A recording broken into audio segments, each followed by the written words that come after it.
Hey, Eli. Hey, how's it going? Good, how are you doing? Great, man. Thanks for coming out. Hi, folks. So we're here today at Hollenbeck Middle School, where LAUSD was doing food distribution today. Hey, it's Richard Franz, and I'm a board member for the LA County Bicycle Coalition. My day job, I'm a principal at Estelano Advisors, an urban planning and public policy consulting firm. For me, bicycling is how I get around. I don't own a car, so if it's not on foot, and if it's not on transit, then it's by bike.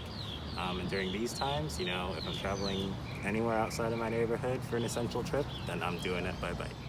I actually had friends who'd worked at LACBC for years before I was officially involved. And then LACBC has always just been in the circle of folks that I've interacted with both personally and professionally.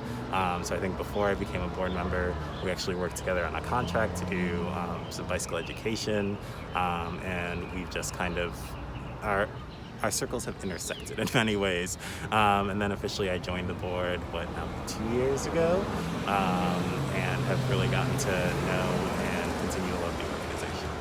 I think as we look to the future, we have to be really vigilant and make sure that the goal is not to return to the status quo, because the status quo wasn't working for huge swaths of society, right? So I think that as we're looking at recovery and kind of looking to the future and what we can accomplish and what we can achieve, I think we can dream a lot bigger than a place where if you are black or brown, you're much more likely to be suffer from traffic violence, you know?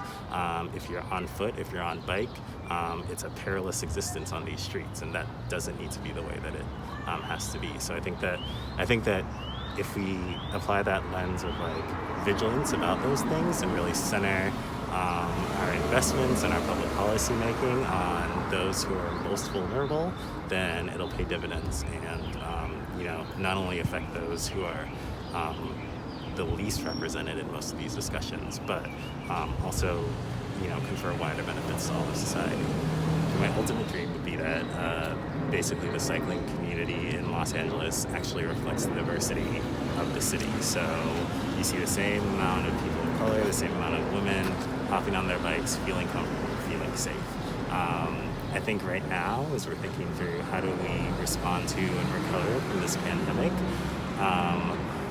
I think that vision still holds. I think it's still a vision of how do we get people around safely, and especially now as we're talking about those who are deemed essential and often don't have the luxury of multiple transportation options, how are we working as a community to bring folks to the table and to envision a future where mobility isn't really a huge impediment to accessing opportunity. So that's my goal, that's my vision overall, and I think that as we're looking at kind of recovering from COVID-19, we can do it in a way that's much more fair and moves us towards a more equitable future.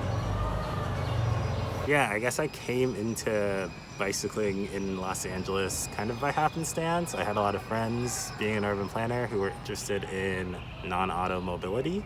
And for me, I'm like the most casual biker ever, so not doing the whole spandex and Lycra thing, but you know, I feel like biking should be a thing that people can do every day in whatever clothes they feel most comfortable in and go in wherever they need to go. So that's my take on it, and you know, I feel like the bicycling community should be as diverse as this great city that we live in. There it is. All right, man. Ride safe. Bye.